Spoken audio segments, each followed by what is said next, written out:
Hey everyone, this is Joe, co-founder of Sign Tracker and one of the moderators of Behind the Signs Facebook group. So I'm in a lot of Facebook groups, sign industry Facebook groups, and I like to kind of answer questions once in a while and offer some support. So I was in the Facebook group as a vendor, Women in Signs, etc. Which, before we get started, I should say that is a great Facebook group. So if you are a woman in the sign industry or own a woman-owned sign shop, I highly recommend joining the group. Again, Women in Signs, etc. They put out a lot of great content and offer a lot of support. But a question came up in that group the other day that said, how do you deal with past due money? So if it's over 30 days past due. And I thought this one kind of merited a little bit more of an in-depth conversation that what could be put in the comment section. So let's talk through some of this for a minute. And I think when it comes to the sign industry, each individual shop is going to have to do things differently because it really is going to depend on the types of clients that you have and the types of products that you produce. So I think what's most important is that you have, no matter who you work with or what types of projects you do, that you have a really strong policy around collections and credit that you extend to people. So here is a perfect example of a strong policy that I think you should communicate with your customers.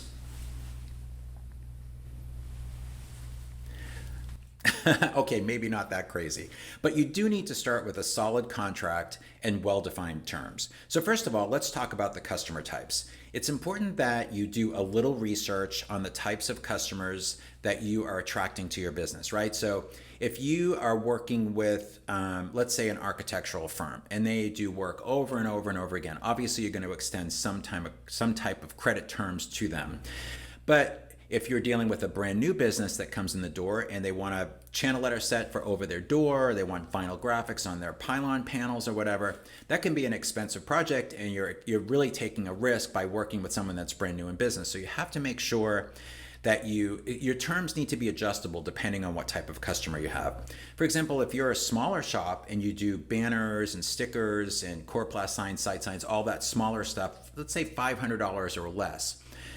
I think it's better that you collect all the money up front. So maybe because those types of customers will tend to be more low touch customers, it's probably important that you get, and they might be a one-off too, that you get all the money up front. So whether it's a system that you have in place where people order the sign online and they pay 100% up front, you do a proof, they sign off on it, you get the money, they come to the shop, they pick up the sign, or you deliver it, whatever, but everyone's happy because all the money is dealt with up front.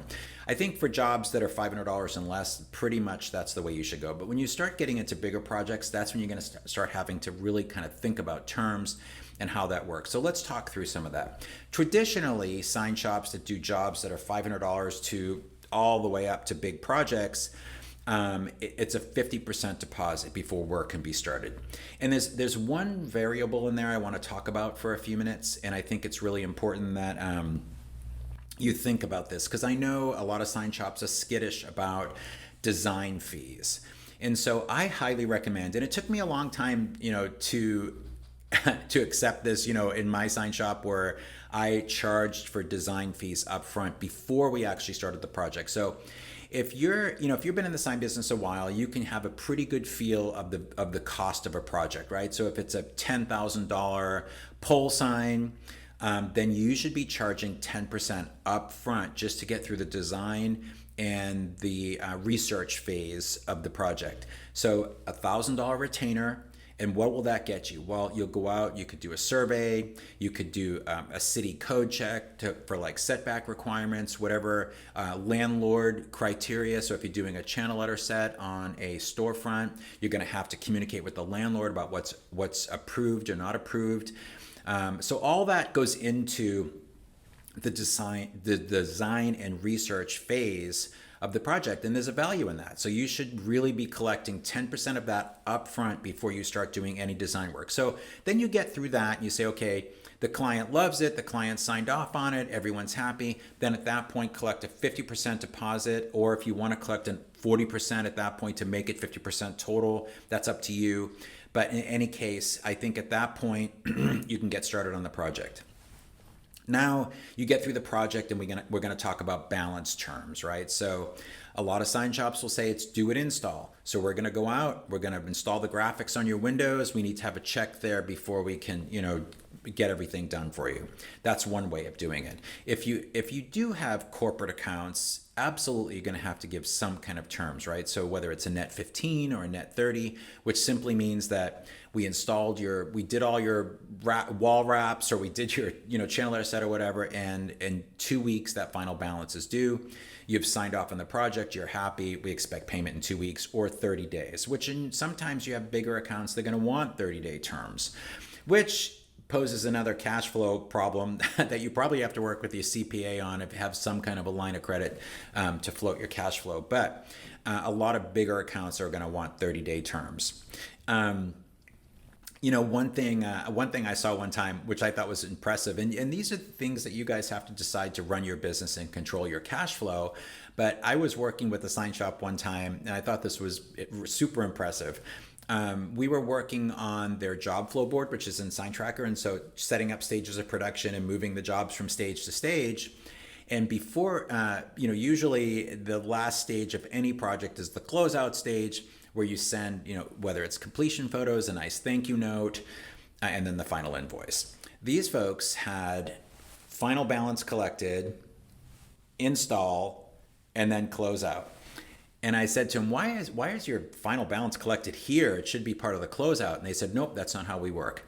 When we sell a sign, we get the deposit up front, we fabricate the sign in the shop, and then once the sign's done, we take a bunch of pictures, send it to the client, and then at that point, the client will pay us the final balance, or they can come to the shop and see the sign if the photos aren't good enough, but they will pay us the final balance, and then we schedule the install for 10 days out from that final balance collected. And I just thought that was great. I said, how did you guys, and your clients accept that? And they said, well, look, we've been in business for decades. We never, ever have collection problems. And the clients, we do good work. We stand by it. We warranty it. If there's ever anything wrong, we take good care of them. And they want to work with us, and that's how we work, period. And if they don't want to work with us, we don't do it that way. So that's one example of really clearly defined terms. And if you can work like that, and you have clients that are willing to work with you like that, I think that's amazing. So good for those guys. The other types of projects that you'll find in the sign industry, and especially if you get into big retail developments or apartment complexes and office buildings, that sort of stuff, is you're going to work on a draw system. And I know some smaller sign shops have never done that. Don't necessarily be afraid of it. And as your business grows and you find different types of projects coming your way, you're going to eventually get one of these projects. And so what happens is, again, you get through the design phase or whatever, but generally, let's say the project is a $100,000 project and you're doing, a monument sign out front and maybe some ID on the building and plus ADA signage on the inside. Generally how that works, and there's very big contracts that generally the general contractor will provide. You have to get things notarized and all that, but you'll get 10% down. And so the 10% down will get you through the design phase. And if it's coming from an architectural firm, who knows? Maybe the designs are already done, but that doesn't mean you don't have design work to do as far as like production files or whatever. So you're going to get 10% down. That will usually cover design, admin, permits, or whatever. And then as soon as the materials are ordered, you're generally going to get another 20%. So oftentimes the draw schedule is every 2 weeks on these types of projects. So you'll submit, a kind of a work in progress. It's a form that you'll generally have to fill out, and you'll say, okay, we ordered materials. And then 2 weeks later, you'll bill them for starting up fabrication, another 20%. When fabrication is 75 to 100% completed in the shop, you'll bill for another 20%. And then sometime when the install date is scheduled and you're starting to work in the field, between starting and completing install, you'll bill for the final 20% minus a 10% retainage. So at the end of the project, generally what happens is, everyone's happy, everyone's signed off, the signs are all installed, but there's 10% that's held back, and you can pretty much expect a net 30 on that. But what happens is you will sign final documentation, everyone's happy, the work is done, but in that you're also releasing any option for you to ever lien that property. So there's no way to, it's going to be really hard to collect that final 10% legally unless unless you went to small claims court or whatever. So what you would do in that case, and hopefully this never comes up, because if you have a great relationship with the general contractor or the architectural firm, this isn't going to be an issue. But if it is, I would say, make sure you sign everything, get it notarized, make sure they say to you the check is ready for pickup, bring the final retainage or send the final retainage documentation. So that way there you can kind of go, I'll give you yours, you give me mine. Anyway, but don't be afraid of those projects. They're awesome. I mean, we did a lot of those types of projects over the years, and you'll eventually get into some of those too. I will say one thing though. If you are working on a draw project, a construction project like that, and for some reason a draw is missed and they are giving you some kind of excuse, oh, we're still waiting for funding from the bank, or we're still waiting for funding from the client.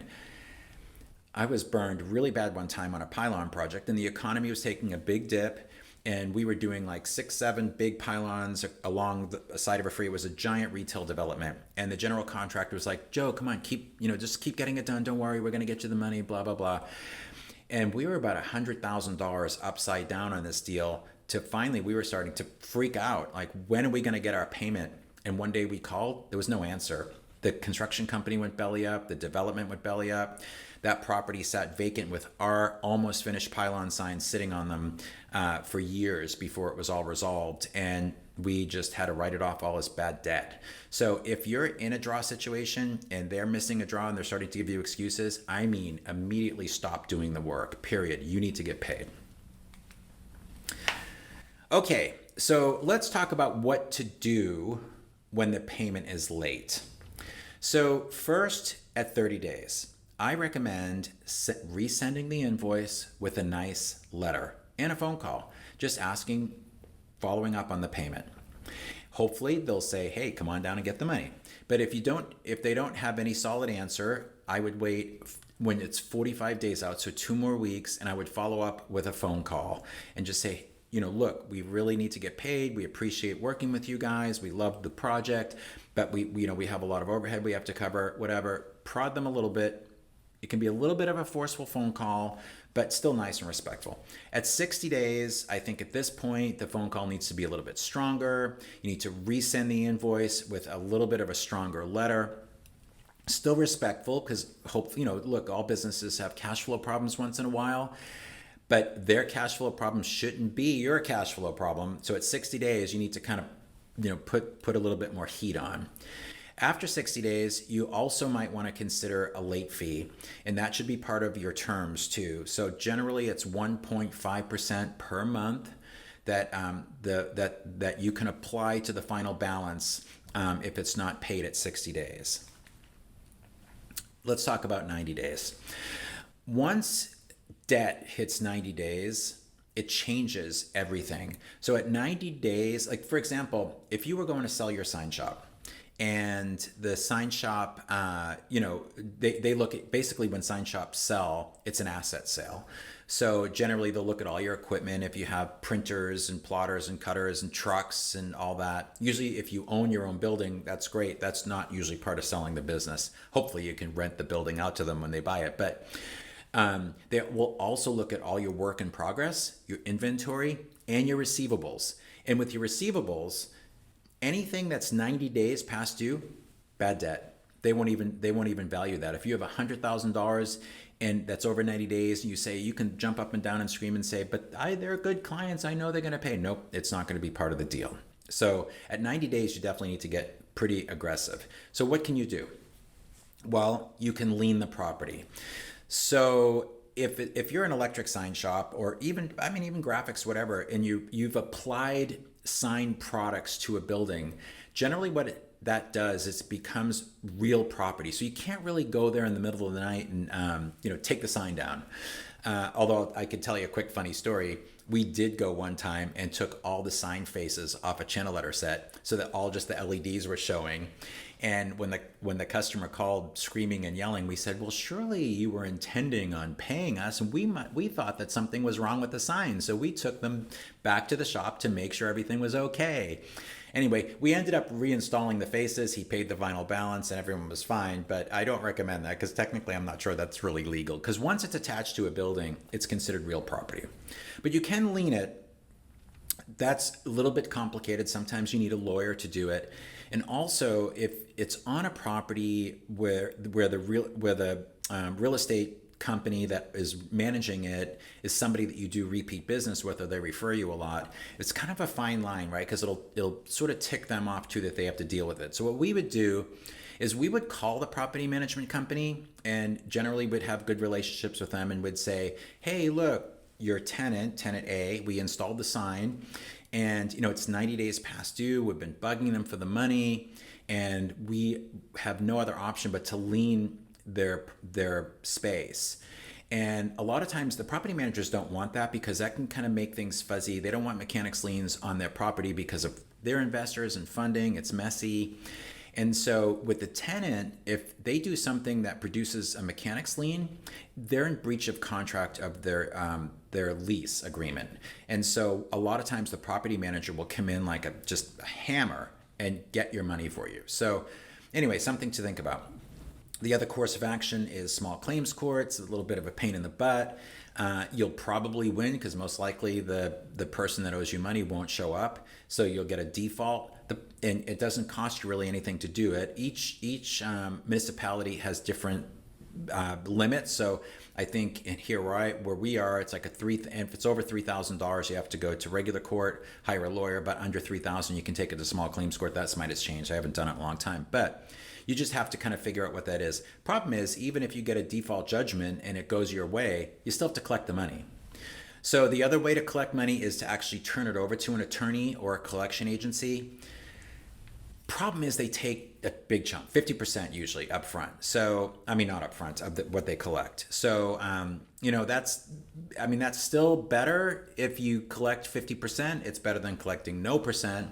And they usually do a pretty good job getting your money, but it's a big hit to take, because you're talking about 25% of the project, assuming you collected 50% up front, 25% of the project's value, you're not going to see the money if they collect it. So, but I guess in closing, look, I mean, here's the bottom line. Cash is king, right? So you've got to have strong collection policies in place. And also, you and your team have worked hard to help that person and to produce those products. And you deserve to get paid so that you guys can continue to grow your business and take care of each other. And you deserve to make a profit. Every company deserves to make a profit. So don't apologize for strong terms policies.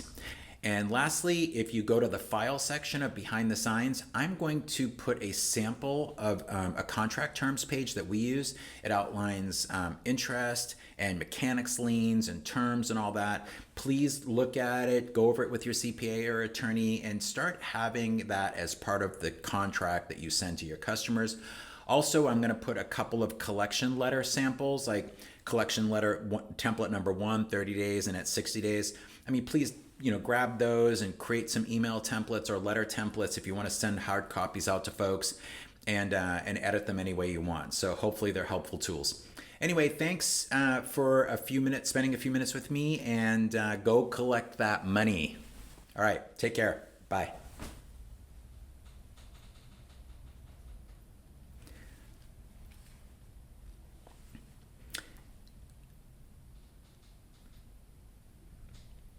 Lastly, I just want to say that we are in the file section of Behind the Signs. I'm going to post a sample terms page in there for you. So we would attach this terms page to all the contracts we sent out. It outlines things like mechanic liens and interest and terms and all that. So I highly recommend you take that and maybe review it with your attorney or your CPA, and start attaching that to all the contracts you send out to customers. Also, I'm going to put a couple of examples of collection letters, like a 30-day, a little gentler, a 60-day, a little harder.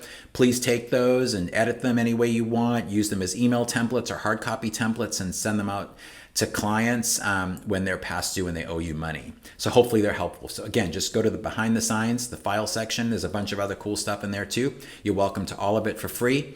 And that's it. Thank you so much for spending a few minutes with me. So go collect that money, honey. Have a great afternoon. Bye.